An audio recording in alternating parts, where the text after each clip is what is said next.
유다 왕 여호야김이 다스린 지 3년이 되는 해, 바빌론 왕 느부갓네살이 예루살렘에 이르러 성을 에워쌌더니 주께서 유다 왕 여호야김과 하나님의 전 그릇 얼마를 그의 손에 넘기심에 그가 그것을 가지고 신할 땅 자기 신들의 신전에 가져다가 그 신들의 보물 창고에 두었더라.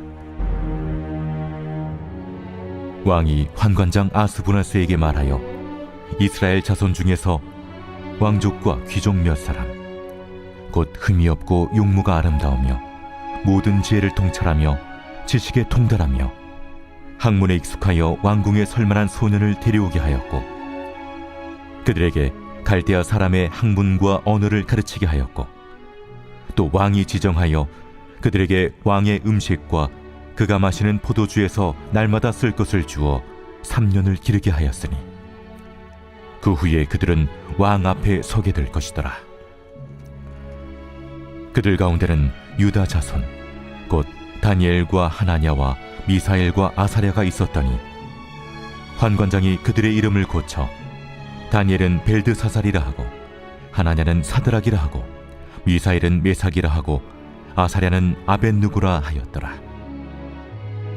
다니엘은 뜻을 정하여 왕의 음식과 그가 마시는 포도주로 자기를 더럽히지 아니하리라 하고 자기를 더럽히지 아니하도록 환관장에게 구하니 하나님이 다니엘로 하여금 환관장에게 은혜와 긍휼을 얻게 하신지라. 환관장이 다니엘에게 이르되 내가 내 주왕을 두려워하노라. 그가 너희 먹을 것과 너희 마실 것을 지정하셨거늘 너희의 얼굴이 처차하여 같은 또래의 소년들만 못한 것을 그가 보게 할 것이 무엇이냐?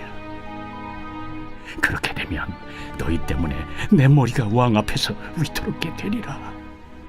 환관장이 다니엘과 하나냐와 미사엘과 아사랴를 감독하게 한 자에게 다니엘이 말하되 청하오니 당신의 종들을 열흘 동안 시험하여 채식을 주어 먹게 하고 물을 주어 마시게 한 후에 당신 앞에서 우리의 얼굴과 왕의 음식을 먹는 소년들의 얼굴을 비교하여 보아서 당신이 보는 대로 종들에게 행하소서.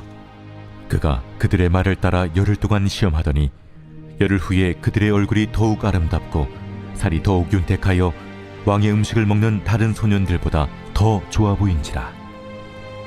그리하여 감독하는 자가 그들에게 지정된 음식과 마실 포도주를 제하고 채식을 주니라.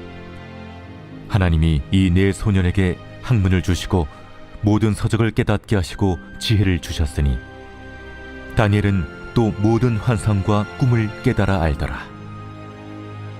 왕이 말한 대로 그들을 불러들일 기한이 찼으므로 환관장이 그들을 느부갓네살 앞으로 데리고 가니 왕이 그들과 말하여 보매 무리 중에 다니엘과 하나냐와 미사엘과 아사랴와 같은 자가 없으므로 그들을 왕 앞에 서게 하고 왕이 그들에게 모든 일을 묻는 중에 그 지혜와 총명이 온 나라 박수와 술객보다 10배나 나은 줄을 아니라.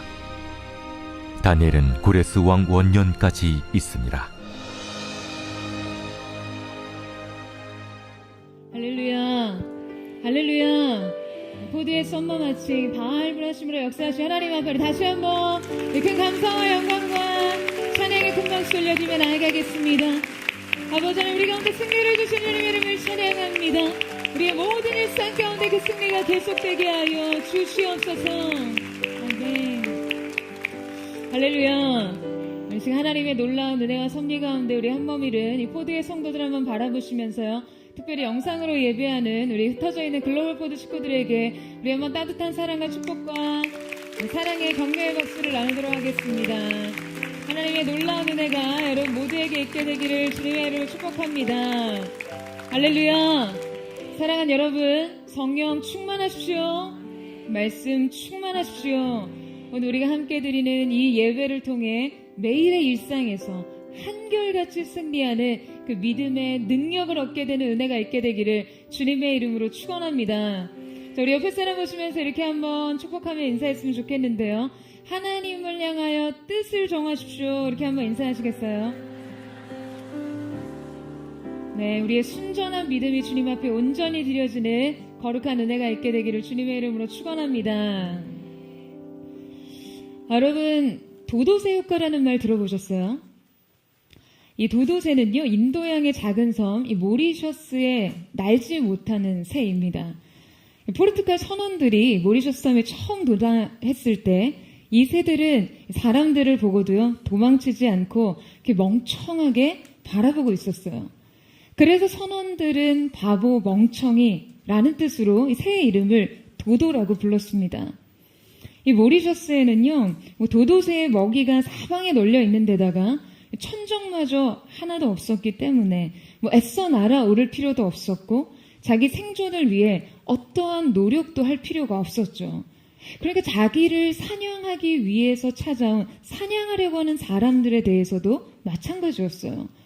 한 번도 천적을 경험해보지 못했기 때문에 어떻게 자신을 보호하고 어떻게 지켜야 하는지 알지 못했던 것이죠.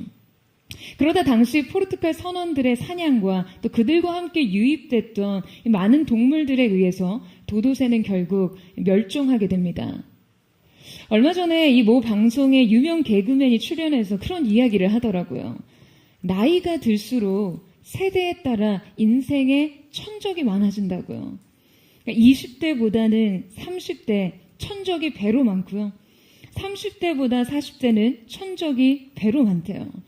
더 슬픈 이야기는 이 50대는요, 그냥 모든 것이 천적이더래요. 일단 건강에서부터요. 그래서 이 젊은 청년들을 대상으로 한 강의였는데 그런 조언을 하더라고요.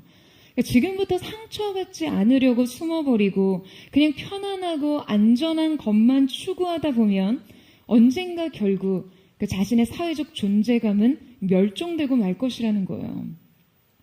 여러분, 세계적인 역사학자 아놀드 토인비 박사도요, 문명 발전의 인류 역사는 도전과 응전의 역사라고 말합니다. 이 이집트 문명은 해마다 겪는 나일강의 범람 때문에 태양력과 기하학, 건축술, 천문학 등이 발달했고요. 반면에 좋은 환경적 조건을 갖췄던 잉카 문명, 마야 문명 등은요, 역사의 뒤안길로 흔적도 없이 사라졌다는 거예요. 여러분, 우리가 인정하든 인정하지 않든지 도전과 시련은 우리를 더 나은 길로 인도하는 안내자가 되곤 합니다. 그 도전에 직면하고 분투하면서 놀라운 성장과 눈부신 발전을 거듭하게 되는 것이죠. 마찬가지로 우리의 믿음의 강도와 사랑의 순도 역시 도전과 시험을 통과할 때 온전해집니다. 이 영적인 내구성과 근력이 생기는 것이죠. 여러분, 우리는 대부분 그렇게 생각해요. 이 교회 안에서는 할만하지만 세상 속에서는 이 믿음 지키기가 너무나 어렵다고요. 여러분, 교회에서건 세상 속에서건 어려워야 성장합니다. 그때부터 여러분이 진짜가 돼요. 이 저항과 부침을 느껴야 여러분, 우리의 믿음도 성장합니다. 아무런 저항 없이 그냥 좋은 환경에서 살 수 있는 그 조건에 놓이게 되면 자신이 훨씬 더 많은 것을 이룰 수 있을 것 같죠? 그렇지 않아요. 오히려 도도새의 멸종처럼 여러분, 우리의 믿음도 종말을 볼 수 있습니다. 포도처치는 올여름 뜨겁고 충만했던 이 여름 사역 현장을 마무리하고 이제 다시 일상으로의 복귀를 선언합니다. 충만한 영적인 체험의 현장에서 빠져나와 다시 삶의 치열한 자리로 돌아갈 때 여러분, 사람들은요, 때로 두려움과 고독을 느낍니다. 그리고 혼란을 경험해요. 과연 세상 속에서 어떻게 나의 믿음과 사랑을 지켜나갈 수 있을까 위축되기 마련이거든요. 근데 이 부담은 뜨겁고 충만한 예배의 현장을 빠져나가는 그 순간부터 찾아옵니다. 내가 여전히 세상의 한복판에서도 이곳에서 하나님 앞에 서 있듯 그렇게 예배자로 설 수 있을까? 이러한 걱정과 근심에 믿음의 답안을 제시해줄 성경 속 이야기가 있습니다. 오늘 본문 말씀은 앞서 보신 P&G의 뮤지컬 가퍼스트의 주인공인 다니엘의 이야기입니다. 이 다니엘의 삶은요, 그야말로 믿음의 도전과 응전의 역사를 보여줍니다. 그는 어린 시절부터 세상의 중심에서 이 믿음의 응전을 받아들이며 성장했어요. 그의 믿음은 온실 속에서 자라난 것이 아니었습니다. 오히려 뜨거운 풀무불에서 자라났어요. 지난 포도의 뜨거웠던 여름 사역들을 마무리하고 이제 일상으로 복귀하면서 함께 이 다니엘의 믿음을 본받기를 원하는데요. 자, 오늘 우리가 읽은 이 본문에는 다니엘의 삶의 특이성을 보여주고 있습니다. 당시 이스라엘은 대제국 바벨론의 지배하에 있었어요. 바벨론의 왕, 이 느부갓네살 왕이요, 예루살렘을 침공해서 그 성을 포위하고 예루살렘 성전을 불태운 이후에 그 성전의 거룩한 기구조차 이 바벨론 신전에 옮겨왔습니다. 그리고 이때 이스라엘의 왕족과 귀족 가운데 그 젊은 인재들을 바벨론의 포로로 사로잡아 옵니다. 자, 하지만 오늘 말씀에서 우리는 이 침공과 약탈 속에 모든 희망은 다 소실되고 국가는 유린되고 생존권은 파괴된 상황에서도 여전히 찬란했던 믿음의 사람 다니엘을 보게 됩니다. 그의 믿음은요, 그 믿음이 철저하게 참패당하고 무력화된 이 현실 위에서 여전히 건재하게 있었어요. 그는 모든 것이 무너진 상황에서 믿음을 일으켰고 모든 것을 잃어버린 상황에서 믿음을 지켰던 자였습니다. 그는 결국 이 믿음을 통해 짓밟힌 하나님의 영광을 회복합니다. 오늘 우리는 이 거대한 세상 앞에 무력한 한 사람으로서 과연 어떻게 이 믿음을 지킬 수 있는가? 그리고 세상의 저항 속에서도 끝내 믿음으로 승리할 수 있는 이 지혜를 다니엘로부터 배우기를 원하는데요. 자, 그 지혜의 첫 번째는 바로 세상의 요구와 자신을 구별하라입니다. 자, 여러분 저를 한번 따라해 보시겠어요? 세상의 요구와 자신을 구별하라. 자, 그들은 지금 제국의 권력과 권위에 굴복해서 이방의 적국에서 살게 됩니다. 고향 땅을 떠나서 낯선 언어, 낯선 문화, 무엇보다 이교도적 환경에 둘러싸여 살게 되었어요. 자, 오늘 본문은 유대 식민지에 대한 바벨론의 지배 정책을 선보이고 있는데요. 자, 우리 함께 3절에서 5절 말씀을 같이 한번 읽어보도록 하겠습니다. 3절에서 5절 말씀 시작. 왕이 환관장 아스브나스에게 말하여 이스라엘 자손 중에서 왕족과 귀족 몇 사람 곧 흠이 없고 용모가 아름다우며 모든 지혜를 통찰하며 지식에 통달하며 학문에 익숙하여 왕궁에 설만한 소년을 데려오게 하였고 그들에게 갈대아 사람의 학문과 언어를 가르치게 하였고 또 왕이 지정하여 그들에게 왕의 음식과 그가 마시는 포도주에서 날마다 쓸 것을 주어 3년을 기르게 하였으니 그 후에 그들은 왕 앞에 서게 될 것이더라. 자, 여러분 우리는 이 비극적인 상황에서 일단 이 성경의 인상적인 언급에 이 마음을 빼앗기게 됩니다. 바로 흠이 없고 용모가 아름다우며 모든 지혜를 통찰하며 지식에 통달하며 학문에 익숙하며 왕궁에 설만한 소년. 그들은 왕족 출신이었어요. 다윗 가문의 후손이었습니다. 그 출신부터 외모, 지성, 품성, 탁월한 재능 모든 것을 두루 갖춘 소년들이었어요. 다니엘과 세 친구들은요, 쉽게 말해서 고대 유대판 사기 캐릭터예요. 와, 어떻게 이렇게 모든 걸 갖출 수가 있냐 하는 그냥 그렇게 완벽하게 짜증나는 캐릭터 말이에요. 여러분, 그들은 바벨로니아 제국의 왕궁에 발탁돼 왕을 보필하고 왕궁의 직무를 수행할 만한 자격과 능력 모든 면에서 입증된 자들이었습니다. 자, 그렇다면 왜 바벨론 제국은 이러한 식민 지배 정책을 선보이고 있는 것일까요? 여러분, 그들은 친바벨론 성향의 식민 리더들이 필요했던 거예요. 지배국의 최고의 그 엘리트들을 문화적으로 재교육시켜서 그냥 철저하게 자신들을 위해 일하게 하려는 것이죠.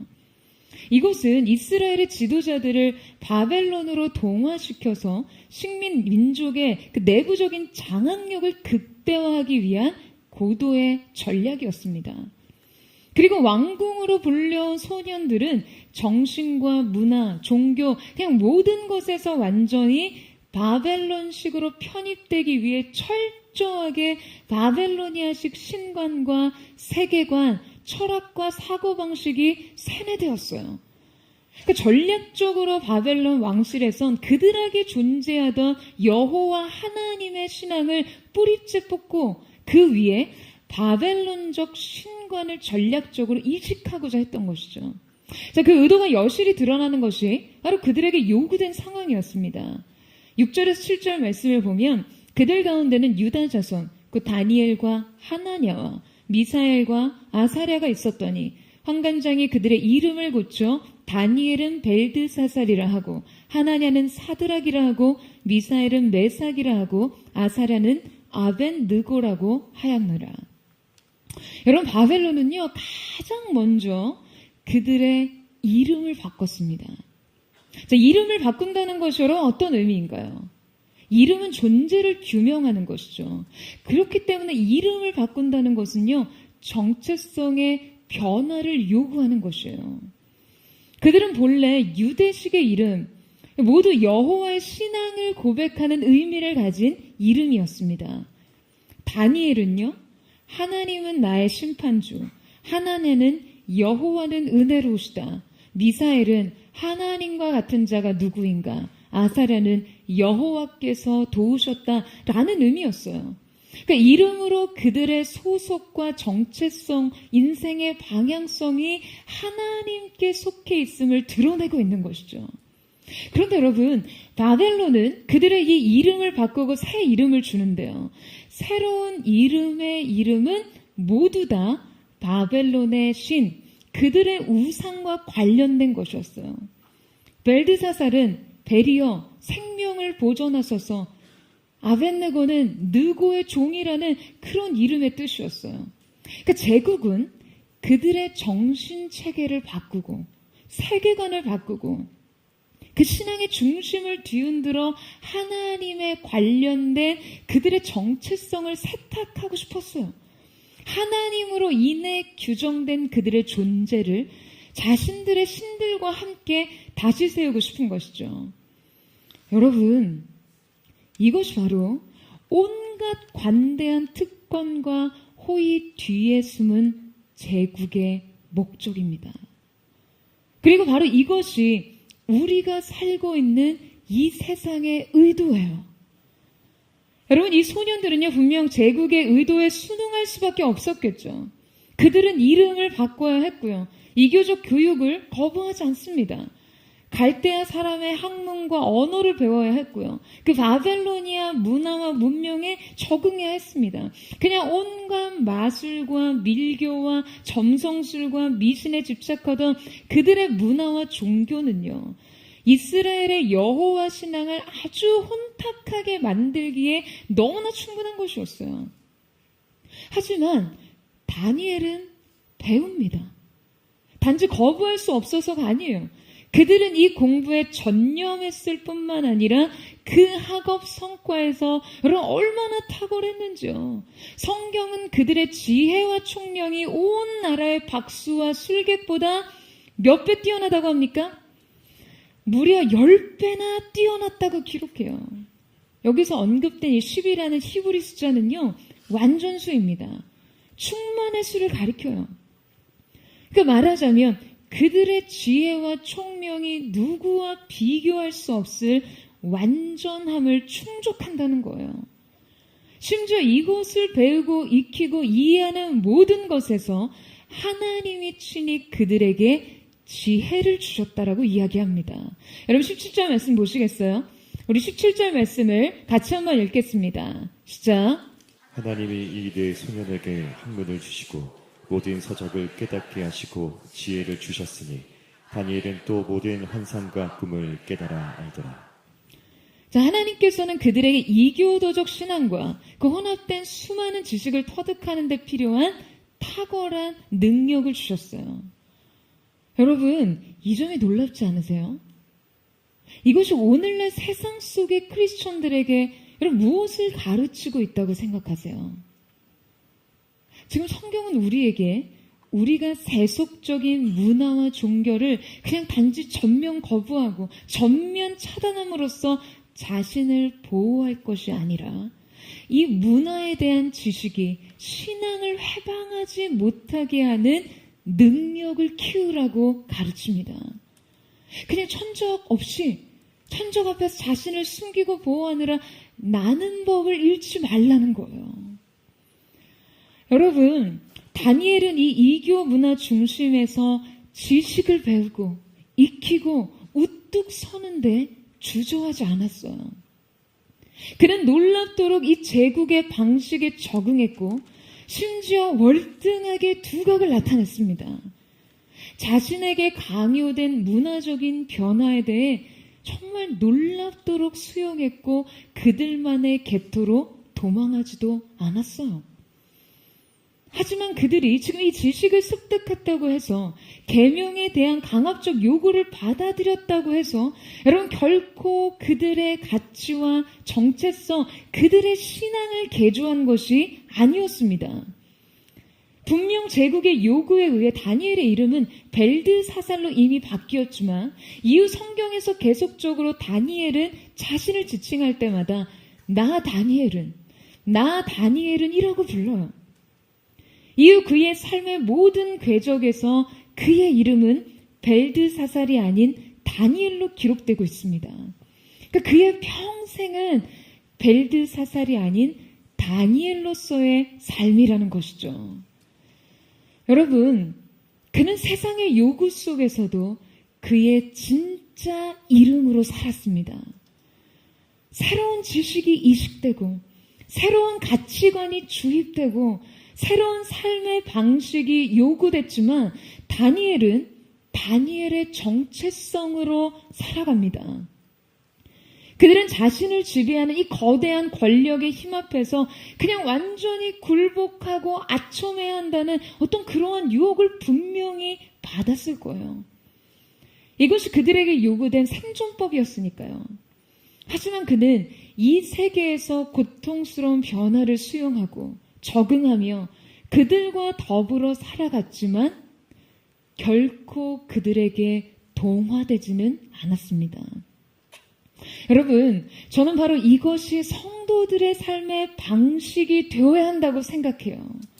여러분, 아멘이세요?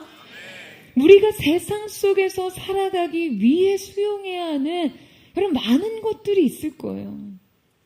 문화와 기술, 지식과 예술, 철학과 사상을 모두 배우고 정복해야 해요.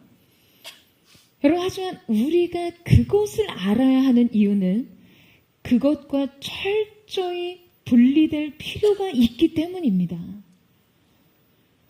세계에서 가장 존경받는 이 복음주의 지도자라고 불리는 존 스토트 목사님은요, 우리의 믿음 생활에 이중적 듣기가 필요하다라고 말씀하십니다. 그러니까 이중적 듣기란 하나님의 말씀에 귀를 기울이는 동시에 세상에 대해서도 들어야 한다는 거예요.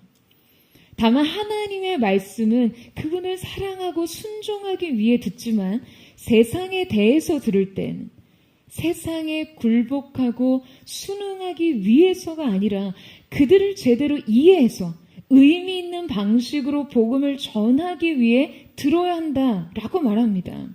그러니까 이때 이 이해는요, 복음의 수단이 되는 것이죠. 사랑하는 여러분, 여러분도 배우세요. 서툴고 어설픈 방식으로 살지 마시고요. 그냥 순진하고 얕은 태도와 지식으로 일하지 마시고요. 여러분의 분야에서 지혜롭고 능력 있고 탁월해집시오. 여러분, 아멘이세요? 여러분 정말 그것을 갈망하십니까? 하지만 여러분, 그 중심에서 여러분 자신을 지키세요. 자신이 누구인지, 자신이 왜 여기 섰는지, 자신이 무엇을 해야 하는지. 다니엘에게는 벨드사살의 삶이 요구되었고 그 삶의 방식 일부를 수용하고 살아갔지만 다니엘은 결코 벨드사살로 살지 않았고 자신을 지켰습니다. 사랑하는 여러분, 여러분도 세상의 기대와 요구 속에서 여러분 자신을 분리시키세요. 세상의 여러분의 화려한 이름과 사회적인 요구 속에서 하나님 앞에 여러분 자신을 지켜나가십시오. 세상에 여러분에게 그 어떤 이름을 부여하더라도 여러분은 거룩한 성도의 이름으로 사시기를 주님의 이름으로 축원합니다. 언제나 하나님 앞에 살아있는 중심의 믿음의 태도가 지켜지는 저와 여러분 되시기를 주님의 이름으로 축원합니다. 세상 속에 크리스천으로 살아가는 지혜 두 번째는 시험인가 특권인가를 분별하라입니다. 자, 저를 따라해 보시겠어요? 시험인가 특권인가를 분별하라. 자, 여러분 성경에서 살펴봤듯이 지금 다니엘과 세 친구들은 적국의 포로로 끌려오기는 했지만 이 국제 정세의 핵심이었던 바벨론 제국의 인재로 등용될 수 있는 최고의 기회를 얻게 됩니다. 그들이 실제 바벨론 왕궁에서 누리던 삶의 형편은요, 어쩌면 이스라엘 왕족과 귀족 생활보다 훨씬 더 윤택하고 나았을지 몰라요. 당시 패권을 장악하고 있었던 강력한 대제국의 왕실이었으니까 여러분 생각해 보세요. 그 삶의 조건들이 얼마나 윤택하고 화려하고 안락한 것이었겠어요. 그들은 제국의 왕이 제공하는 삶의 온갖 특권과 편의 아래서 3년간 특별 교육을 받고 성장한 이후에 그들은 바벨론 제국의 정부 고위 관료로 이 보직을 얻게 됩니다. 여러분 관점에 따라서 지금 이 삶은요, 침몰하는 배에서 구조된 거나 마찬가지예요. 민족의 비극적 상황은 그들의 현실과 철저하게 분리됐습니다. 그들은요, 아무런 시름 없이 살 수 있었어요. 그들의 미래는 보장되었고요. 그들의 하루하루의 삶은 그냥 온갖 윤택하고 향기롭고 화려한 것들로 풍성했습니다.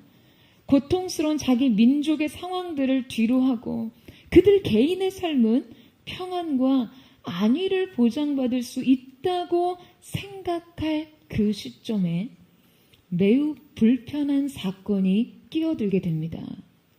자, 오늘 본문 8절을 우리 함께 읽어보도록 할 텐데요. 우리 본문 8절 말씀을 같이 한번 읽어보도록 하겠습니다.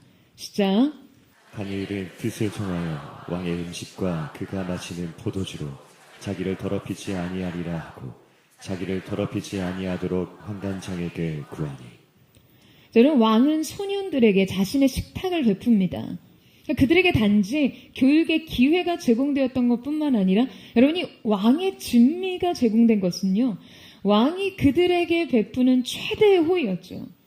동시에 이것은 법이었어요. 이 왕의 명령이라는 것은 고대 사회에서는 그 자체가 그냥 법과 동등한, 아니 어쩌면 법보다 훨씬 더 우월한 것이었으니까요. 왕의 식탁은 명령이었고 법이었고 감당하기 힘든 호의였고 그들이 누릴 수 있는 최고의 복지였습니다. 하지만 다니엘은 이것을 거부합니다. 여러분, 다니엘이 왕의 진미를 거부하는 이 믿음을 두고요, 저는 여러분에게 한 가지 질문을 하고 싶어요. 여러분, 만약 여러분이 다니엘이었다면 이것을 먹든 거부하든지 간에 일단 이 왕의 진미를 여러분이 선택할 수 있는 문제로 바라봤을까요? 여러분 한번 생각해 보세요. 대체 지금 그들 주제에 선택권이 있기는 한 겁니까? 여러분, 우리 중 대부분의 사람은 그저 이것을 운명의 문제로 받아들였을 거예요. 믿음을 대입하기보다는 체념했을 거라고 생각해요. 선택을 적용하기보다는 당연이라고 말했을 거예요. 여러분, 우리 그런 말 많이 하잖아요. 어쩔 수 없다고요. 어쩔 수 없는 일이라고요. 내가 이런 부모 밑에서 태어난 이상 사회가, 조직이, 상사가, 남편이, 아이가 내게 이걸 기대하는 이상 어쩔 수 없다고요. 우리는 삶의 많은 문제를 이 어쩔 수 없는 조건들로 결부시켜버립니다. 어쩔 수 없다는 이유로 믿음을 포기하고 섬김을 지연시키고 순종을 미룹니다. 하지만 여러분, 오늘 다니엘을 통해 우리는 우리의 삶의 많은 문제들의 믿음을 대입해서 선택해야 한다는 것을 배우게 돼요. 믿음의 사람 다니엘은 자신에게 숙명처럼 다가온 왕의 호의를 거부함으로써 이 문제를 선택의 문제로 바라봤습니다. 자신이 선택하지 않은 운명적인 삶, 그 안에 엄청난 압력으로 자신을 누르던 그 권력의 기대와 요구, 그리고 자신이 받아들이기만 하면 삶의 풍요와 혜택으로 누릴 수 있었던 여러 조건들까지도 믿음으로 걸러내고 거부합니다. 여러분, 우리도요, 때로 선택의 여지가 없을 것만 같은 일들을 만나요. 이곳에 그저 순응하는 것 외에는 할 수 있는 일이 하나도 없어 보이는 그런 일들 말이에요. 하지만 여러분, 분명 여기에도 믿음이 개입할 수 있는 최소한의 영역이 존재합니다. 분명 거기에도 선택할 수 있는 것이 있어요. 거부할 수 있는 것이 있어요. 뒤돌아설 수 있는 것이 있습니다. 결단할 수 있는 것이 있어요. 사랑하는 여러분, 그것을 먼저 결정하세요. 무기력한 현실에 여러분 믿음의 선택을 끼워 넣으십시오. 여러분의 인생 속의 현실을 바꿀 수 없다면 여러분의 중심의 태도라도 선택할 수 있기를 주님의 이름으로 축원합니다. 하나님 앞에 태도를 결정하세요. 중심의 태도를 결정하십시오. 여러분, 다니엘이 지금 이 진미를 거부함에 있어서 언급된 자기를 더럽히지 아니하리라 라는 결단의 표현에는요, 로이트갈이라는 히브리어에서 가장 강하고 영속적이고 절대적인 의미를 지닌 부정어가 등장합니다. 그러니까 가장 단호하고 강력한 거부를 표현하고 있는 것이죠. 그럼 왜일까요? 여러분, 그는 분명 자신에게 다가온 시험과 특권을 분별했기 때문입니다. 당시 왕의 진미는요, 여러분 생각해 보세요. 그가 분명 누릴 수 있는 최상의 복주였고 최대치의 쾌락이었지만 이것은 앞서 우상에게 바쳐진 음식이었거든요. 그러니까 다니엘은 이 음식을 취하는 것이 하나님께 대한 충성과 믿음의 신앙의 정절을 지키지 않는 행위라고 판단합니다. 이것은 그에게 하나님에 대한 충성과 신앙의 정절에 있어서 무언가 도전을 주는 문제였던 것이죠. 여기에 바로 우리가 세상을 살아갈 지혜가 있습니다. 여러분, 우리의 믿음을 해방하는 특권은요, 기회가 아니라 시험입니다. 이것이 아무리 온갖 향기롭고 윤택한 것으로 우리에게 다가온다 할지라도 여러분, 우리는 이 안에서 거부할 것과 싸워야 할 것을 발견할 수 있어야 해요. 여러분, 아멘이세요? 우리가 누리는 특권 때문에 얻을 수 있는 것과 잃을 수 있는 것이 무엇인지를 분별해야만 합니다. 사랑하는 여러분, 영적인 기회 비용을요, 여러분 사소하게 생각하지 마세요. 믿음의 손실을 하찮게 여기면 여러분 큰일 납니다. 여러분의 매 순간의 결단 속에서 저는 언제나 이 분별의 지혜가 있기를 주님의 이름으로 축원합니다.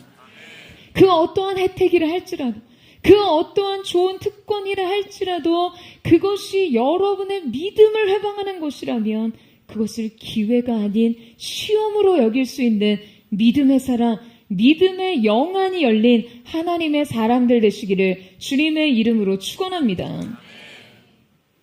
세상 속의 크리스천으로 살아가는 지혜 세 번째는 진정한 왕 앞에 굴복하라입니다. 저를 따라해 보시겠어요? 진정한 왕 앞에 굴복하라. 여러분, 다니엘은요, 평생의 삶 동안 이방의 왕을 섬겼습니다. 하지만 그는 왕이 마치 하나님인 것처럼 그를 섬기지 않았어요.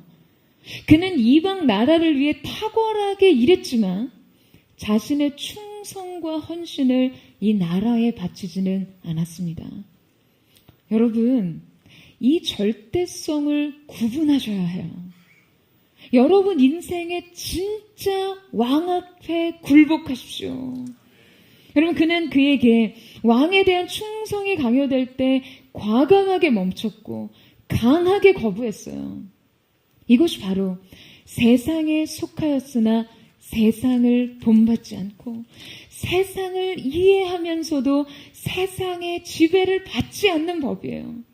도리어 소리 없이 세상에 저항하고 피 흘림 없이 세상을 지배하는 방식인 것이죠.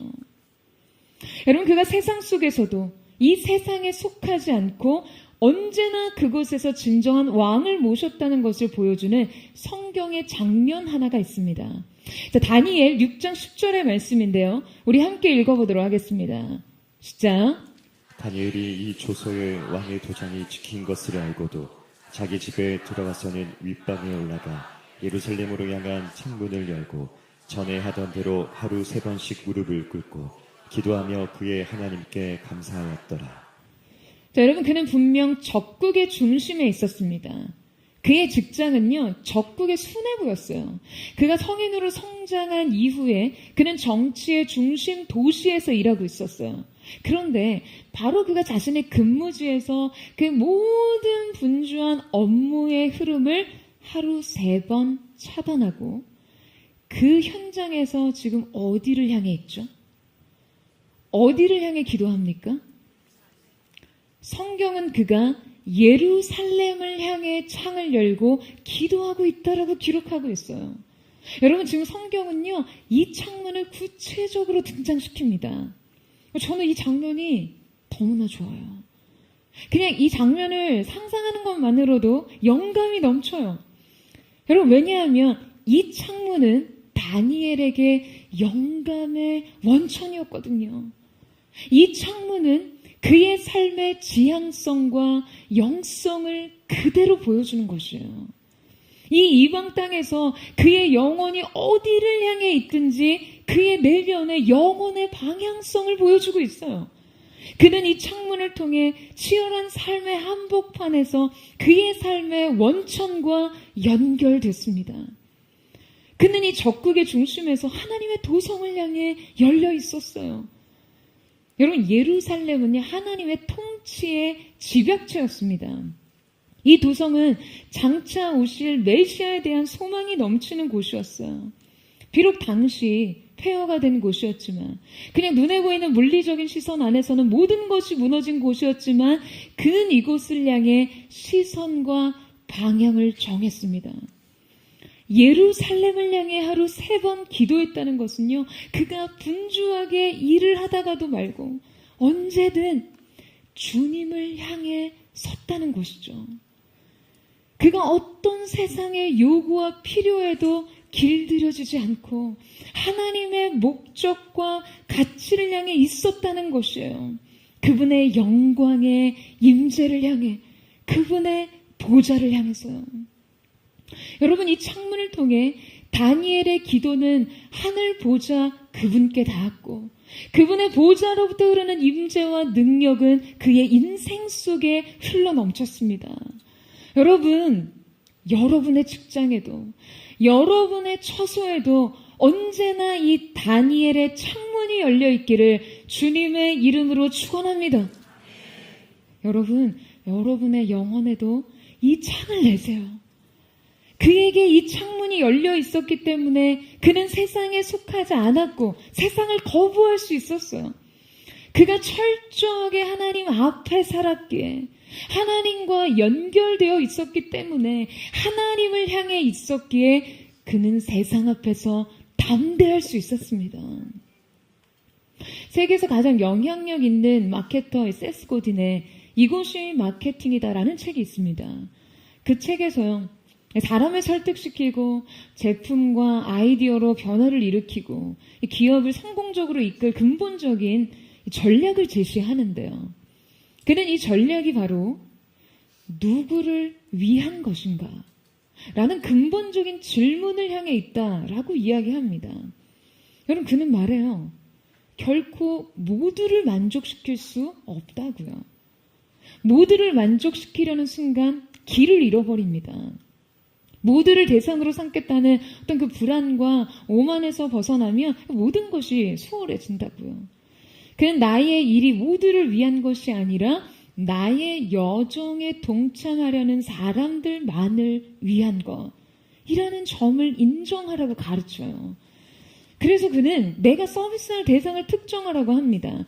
아주 세심하게 고객을 선별하라고 해요. 이 대상이 바로 나의 최소 유효 시장입니다. 최소 유효 시장이란 진정한 청중을 말해요. 나의 가치에 열광하고 동참할 진정한 대상이요. 그는 수많은 경영자들과 마케터들에게 말합니다. 여러분의 비즈니스를 바로 이 최소 유효 시장에서 출발하라고요. 심지어 이 최소 유효 시장의 초점을 아주 극단화하라고까지 그렇게 이야기해요. 그리고 이 최소의 대상의 바람과 꿈과 그 요구를 당신의 보살핌, 관심, 집중력으로 압도하라고 가르칩니다. 바로 그럴 때 그들이 당신의 미래가 될 것이라고요. 여러분, 우리 인생의 최소 유효 청중은 누구입니까? 여러분, 우리가 어떠한 형편에 있든지 우리의 존재를 진정 아끼고 우리의 인생 여정에 영원히 동행할 그 최소 유효 청중은 여러분 누구예요? 여러분 누구입니까? 우리 주님이시죠. 우리 인생의 진정한 왕은 주님뿐이십니다. 여러분, 이 사실을 믿으세요? 이 사실을 믿으십니까? 여러분의 초점을요, 이 한 분께 극단화하세요. 그 초점을 극단화해서 그 주님의 바람과 그 주님의 꿈과 요구에 나의 모든 집중력과 관심을 이입할 때 그분이 나의 미래가 되어주시는 것이죠. 그분을 만족시킬 때 인생은 완성되는 것입니다. 여러분 인생의 극단적 최소 유효 청중이 언제나 우리의 주님 되시기를 축원합니다. 여러분 인생의 유일한 절대 권력이 여러분 주님께 굴복하세요. 복종하세요. 여러분 우리의 삶은요 오직 한 분, 하나님 한 분만을 만족시키면 되는 것입니다. 사랑하는 여러분, 저는 포도의 성도들의 삶이요 정말 전적으로 하나님 한 분께 맞춰지기를 주님의 이름으로 축원합니다. 여러분의 인생 단 한 분의 청중으로 여러분의 인생 여정 함께 하시는 그분께 모든 것을 드리며 모든 것이 맞춰져 있는 거룩한 하나님의 사람들 되시기를 주님의 이름으로 축원합니다. 세상 속의 크리스천으로 살아가는 지혜 네 번째는 내용과 방법을 분리시키라 입니다. 저를 따라해 보시겠어요? 내용과 방법을 분리시키라. 저희 함께 본문 9절에서 10절 말씀을 같이 한번 읽도록 하겠습니다. 시작. 하나님이 다니엘로 하여금 환관장에게 은혜와 긍휼을 얻게 하신지라. 환관장이 다니엘에게 이르되 내가 내 주 왕을 두려워하노라. 그가 너희 먹을 것과 너희 마실 것을 지정하셨거늘 너희의 얼굴이 초췌하여 같은 또래의 소년들만 못한 것을 그가 보게 할 것이 무엇이냐. 그렇게 되면 너희 때문에 내 머리가 왕 앞에서 위태롭게 될까 하리라. 여러분 지금 다니엘은 당장 자신의 목에 칼이 들어올 수 있는 상황을 자초하고 있어요. 그는 환관장에게 왕의 진수성찬을 거부할 것을 말하고 있죠. 하지만 이 환관장은 왕을 두려워합니다. 그 왕의 명령을 거부한 다니엘에 대한 책임이 자신을 향할 것을 좀 알고 있었기 때문이에요. 그러니까 다니엘이 왕의 진미를 거부하는 이 일은 다니엘과 그의 세 친구들 뿐만 아니라 지금 이 조직 전체를 위태롭게 하고 그의 상관자를 위험하게 하는 일이었어요. 하지만 하나님께서는 이때 믿음의 사람의 삶에 여러분 어떻게 개입하십니까? 환관장이 다니엘에게 은혜와 긍휼을 품었다는데요. 자, 이 히브리어 헤세드와 라함이 사용되고 있어요. 이때 이 라함이라는 단어는요, 친히 자신이 직접 낳은 자식을 너무나 뜨거운 심정으로 사랑하거나 불쌍히 여긴다는 의미의 단어입니다. 그런데 무려 이 단어가 복수형으로 사용되고 있어요. 그러니까 이 마음이 환관장의 마음에 가득 차 있다는 것이죠. 여러분, 환관장이 다니엘과 무슨 상관이 있어요? 다니엘은 속국에서 그냥 그저 유배된 포로에 불과했는데요. 하지만 그는 이 알 수 없는 감정에 완전히 사로잡힙니다. 이해할 수 없는 사랑의 포로가 되었어요. 여러분, 이것이 바로 하나님께서 역사하시는 방식입니다. 할렐루야. 하나님은 사람들의 감정 깊숙이 가장 은밀한 역사를 일으키시며 여러분 그분의 일을 이뤄가십니다. 이것이요, 우리가 제한할 수 없는, 생각할 수 없는 하나님의 일하심이에요.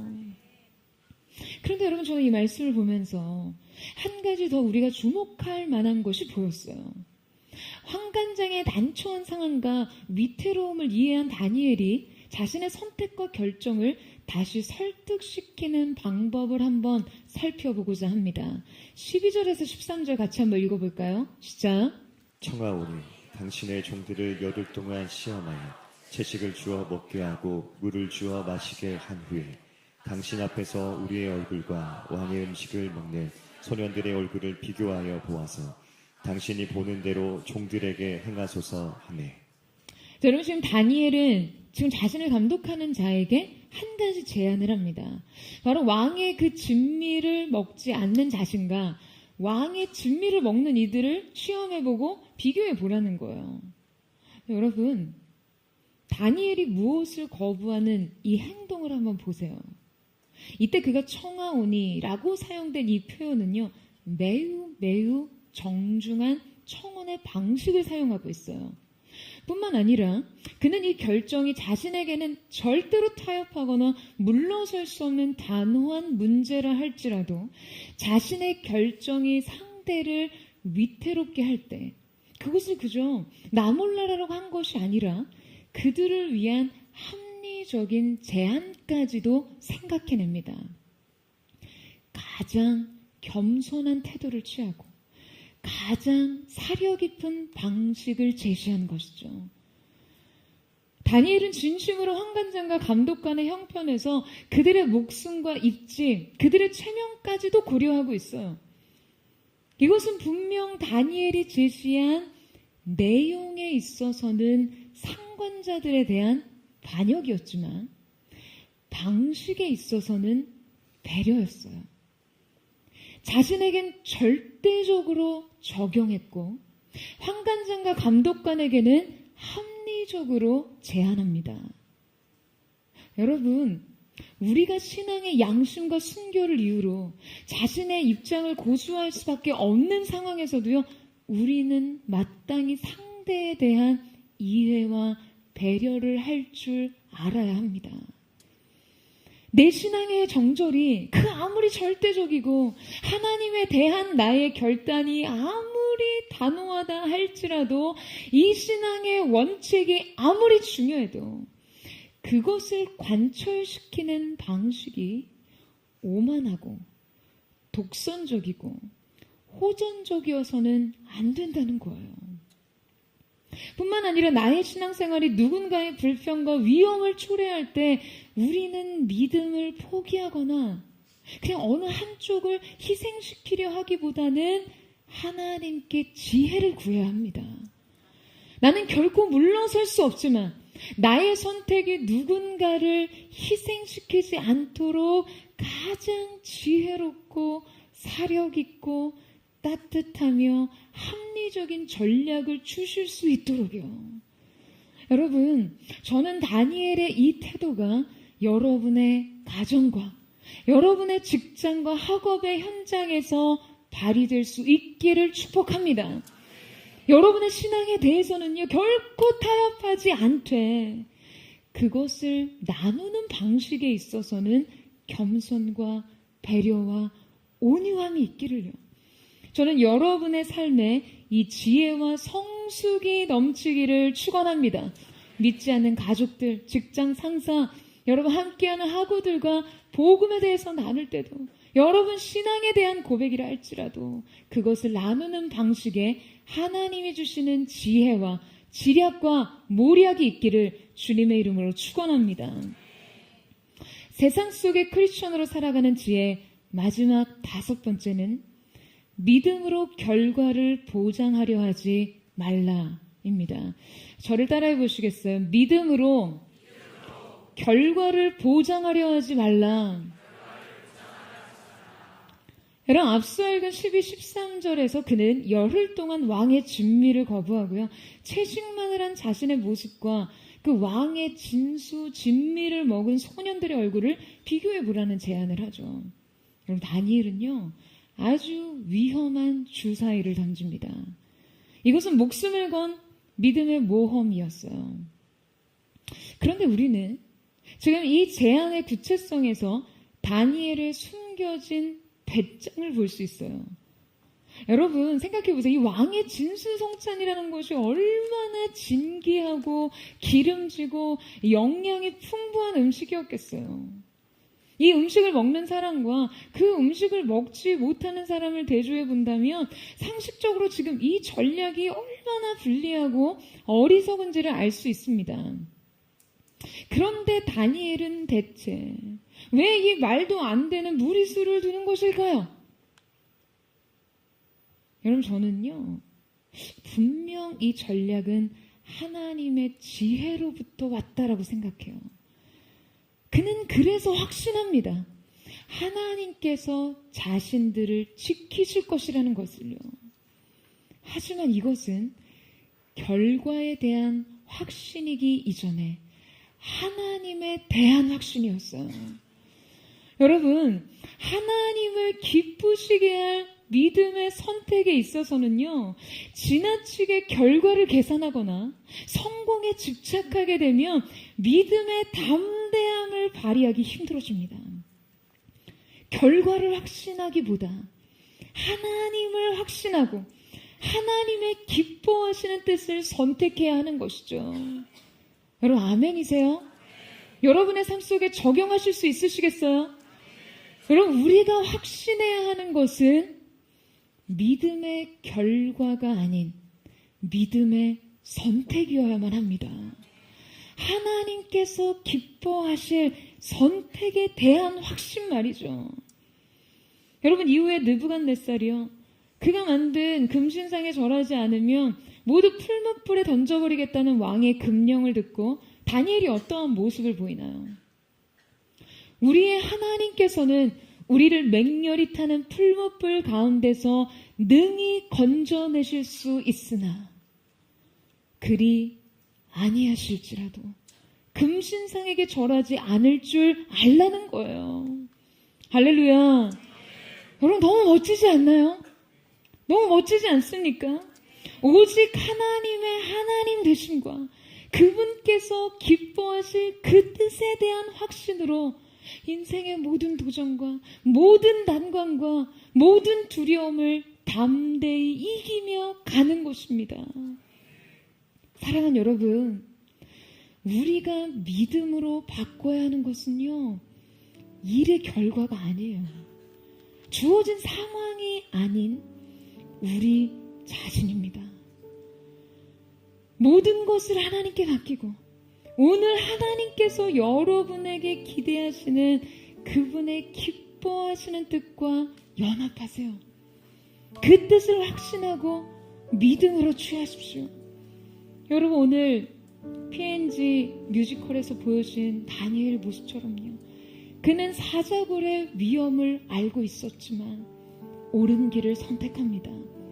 그가 확신했던 것은 하나님이 이 상황 속에서 자신에게 원하시는 그분의 기대, 그분의 마음, 하나님이 사랑하시는 믿음의 사람이라면 이러한 순간 어떠한 선택을 해야 하는지를 알았고 그것을 선택하는 믿음의 용기를 보여주었어요.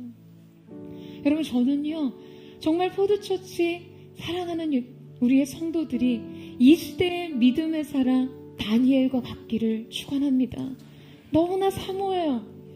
여러분, 우리 교회는 20대 7대 영역에 그 하나님을 경외하고 오직 그분께 순종하는 탁월한 인재들이 포도처치를 통해 시대 가운데 배출될 수 있기를 매주 기도하고 있습니다. 바로 그 사람이 여러분 자신이라는 사실을 믿는 은혜가 있게 되기를 축원합니다. 누군가 우리 가운데 다니엘이 일어나기를 축복해요. 다윗과 같은 자들이 일어나기를 축복해요가 아니라 여러분 자신이 그 사람이라는 것을 믿음으로 받아들이는 은혜. 다른 누군가가 아닌 오늘 이 말씀 앞에 서 있는 내 자신이 그 순전한 믿음과 그 순전한 사랑을 드리는 하나님 앞에 한 사람, 오늘의 이 시대 다니엘임을 믿음으로 받아들이는 것이죠. 여러분, 그것이 오늘 이 예배가 여러분 가운데 던지는 믿음의 도전입니다. 우리 앞에 극단적으로 사자굴이 기다리고 있지는 않아요. 뜨거운 풀무불이 기다리고 있지는 않습니다. 그러나 여러분 인생의 저마다 여러분이 특권이고 내가 누릴 수 있는 인생의 유익이라고 여기는 왕의 진미가 기다리고 있고요. 거부할 수 없는 세상이 놓은 덫을 눈앞에 보고 무엇을 선택해야 할지 갈등하는 인생의 풀무불과 사자굴과 같은 것이 여러분 앞에 놓여 있을지 모릅니다. 2023년 썸머 마침을 해단하며 또 매주의 깊은 임재의 예배 속에서 다시 세상으로 여러분을 파송할 때 여러분, 오늘의 이 믿음의 기제가 여러분의 인생 한 장마다 발휘될 수 있도록 여러분이 이 시대 그 다니엘임을 믿음으로 받아들이시기를 축원합니다. 다니엘의 지혜와 다니엘의 능력과 다니엘의 영성이 오늘 여러분에게 가득 기름 부어지기를 원합니다. 그는 평생 결코 잃어버릴 수 없는 이름으로 살았고 결코 물러설 수 없는 각오로 결단했습니다. 오직 진정한 왕 되신 주님을 위해서. 이제는 여러분 우리 차례예요. 이 시대 하나님을 향해 뜻을 정한 다니엘처럼 저는 저와 포도의 성도들이 거룩한 세대로 하나님 앞에 다시금 그 순전한 믿음을 드릴 수 있는 하나님의 사람들 되시기를 주님의 이름으로 축원합니다. 오늘 우리의 마음의 뜻을 하나님께 확정할 수 있는 거룩한 은혜, 오늘 이 시간 다니엘의 창문이 이 예배 가운데 열려줘 하늘의 신령한 기름 부으심, 주님의 영광스러운 보좌의 임재와 거룩한 능력과 지혜와 모략과 명철과 계시가 부어지는 놀라운 은혜가 있게 되기를 주님의 이름으로 축원합니다. 우리 함께 찬양하며 기도하며 나아갔으면 좋겠습니다. 사랑하는 주님, 우리의 인생에 핑계될 수 있는 수많은 삶의 문제 앞에서 우리가 뒤로 물러서 침륜에 빠지는 자가 아닌 오늘 이 다니엘의 믿음으로 그리 하실지라도 그리 아니하실지라도 하나님의 기뻐하실 일에 대한 그 선택을 확신함으로 오늘 우리가 하나님의 마음과 연합하는 은혜가 있기를 원합니다. 오직 우리의 삶을 믿음으로 사는 하나님의 사람들 되기를 원하오니 성령님 오셔서 오늘 이 가운데 기름 부어주시고 새 믿음으로 우리 가운데 부어 주옵소서. 우리 그만 고백하며 우리 찬양하며 주님 앞에 나아가기를 원합니다. 세상은 들리고 사람들은 변하여도 나는 주를 섬기리. 주님의 사랑은 영원히 변하지 않아.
오직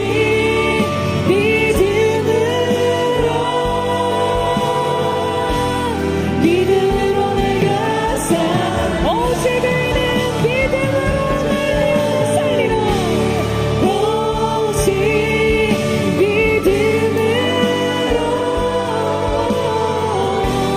믿음으로 내가 살리라. 오직 의인은 오직 의인은. 그러시에 두 손을 높이 들고 우리의 삶의 뜻을 결정하며 오직 믿음으로 말미암아 살리라. 아멘. 주님, 오늘 우리가 뜻을 정한 믿음으로 주님 앞으로 나아게 합니다. 믿음으로 내가 살리라.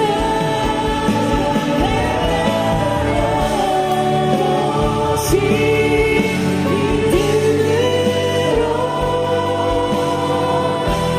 믿음으로 내가 살리라. 사랑하는 주님, 우리의 평생 단 하나의 갈망, 우리의 인생 최대의 목적, 우리의 삶이 원하는 한 가지는 주님을 기쁘시게 하는 것입니다. 이 세상 속에, 이 세대 속에 주님의 영광을 나타내는 것임을 믿습니다. 여러분, 이 사실을 믿으세요. 그렇다면 하나님을 기쁘시게 하기 위한 한 가지가 있다면 그것은 여러분 무엇입니까? 믿음이에요. 믿음이 없이는 하나님을 기쁘시게 못하나니 그가 주님 앞에 나아가는 자는 그가 계신 것과 그를 찾는 이에게 상 주시는 이임을 믿어야 한지라라고 주님 말씀하십니다. 사랑하는 주님, 오늘 이 시간 하나님을 기쁘시게 할 수 있는 그 믿음을 우리가 주님 앞에 드리기를 원합니다. 가성된 우리의 삶의 현장 속에, 매일의 일상의 삶의 현장 속에서 주님, 우리는 때로 이렇게 얘기합니다. 어쩔 수 없다고요. 어쩔 수 없다고요. 세상 살려면 어쩔 수 없는 것이라고요. 믿음 하나로 세상 살 수 있는 거 아니라고요. 세상이, 조직이, 회사가, 가정이, 부모가, 자녀가 그것을 원하는데 어떻게 하라고. 여러분, 이것이 오늘 이 믿음을 드린다고 하면서 우리가 삶에서 보이는 우리의 태도 아닙니까? 사랑하는 여러분, 오늘 이 시간 우리가 이 다니엘의 믿음으로 주님, 내게 주어진 삶의 모든 상황과 조건 속에서도 언제나 하나님을 기쁘시게 하는 믿음을 발휘하는 자들이 될 수 있도록 역사하여 주시옵소서. 모든 것은 믿음의 선택의 문제임을 기억하게 하여 주시옵소서. 내 앞에 오늘의 사자굴의 문제가 있다 할지라도, 왕의 진리가 나를 유혹한다 할지라도, 그 어떤 것에서도 우리가 믿음을 발휘하며 이 모든 인생의 난관을 돌파하는 하나님의 사람들 되게 하여 주시옵소서. 이 전심으로 주의 한번 보시고 우리 역사의 동성으로 기도하겠습니다. 주여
목소리 높여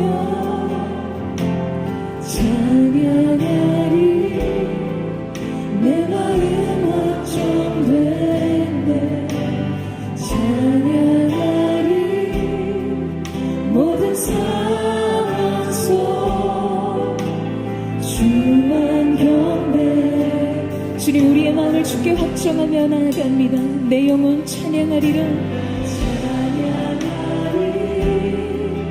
목소리 높여 찬양하리 내 마음 확정됐네 찬양하리 모든 사랑 속 주님만을 경배하리라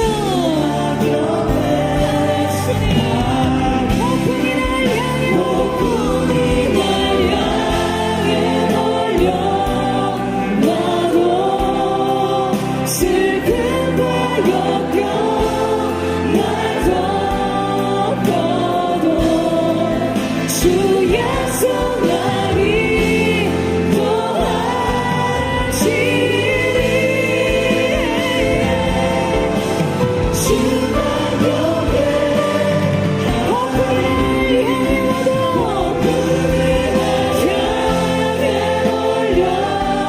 몰려와도 슬픔과 역경 날 덮어도 주 약속 나를 도와주리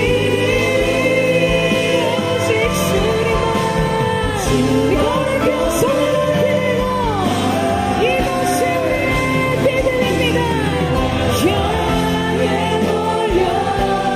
몰려와도 슬픔과 역경 우리 앞에 그 무엇이든 믿음으로 눈을 들어 주님만을 보기를 원합니다 주님의 약속과 은혜가 우리의 삶을 이끌실 수 있기를 원합니다 주만 경배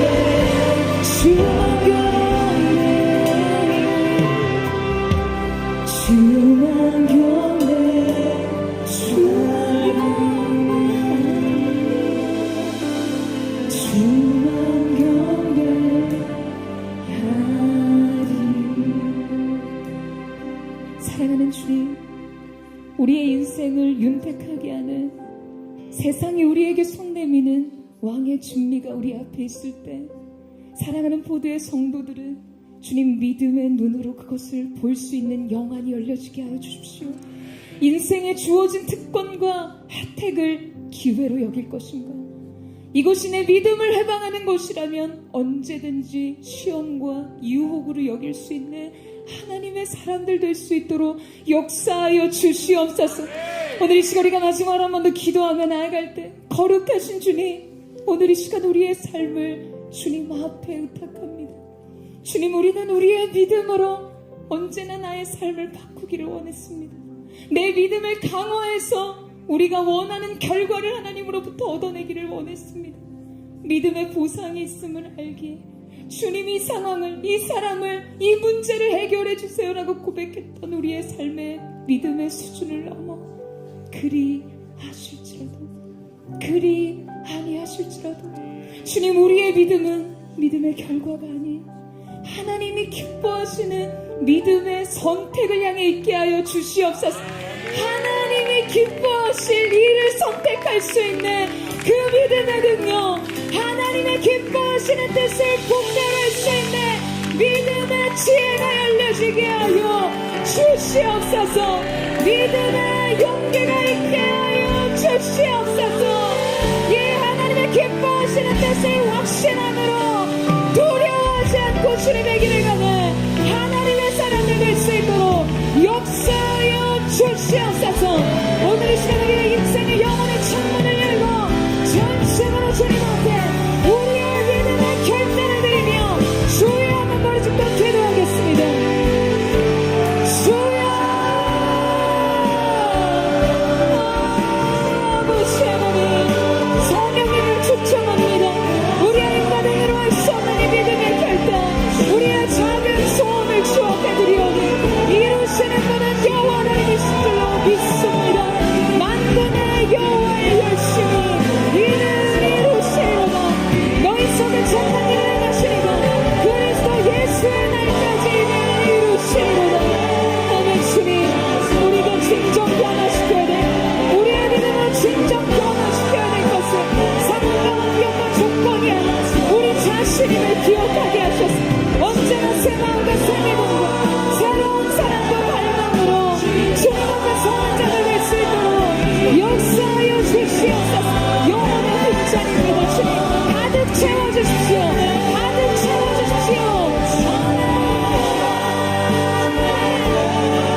사랑하는 여러분, 하나님께서 말씀하십니다.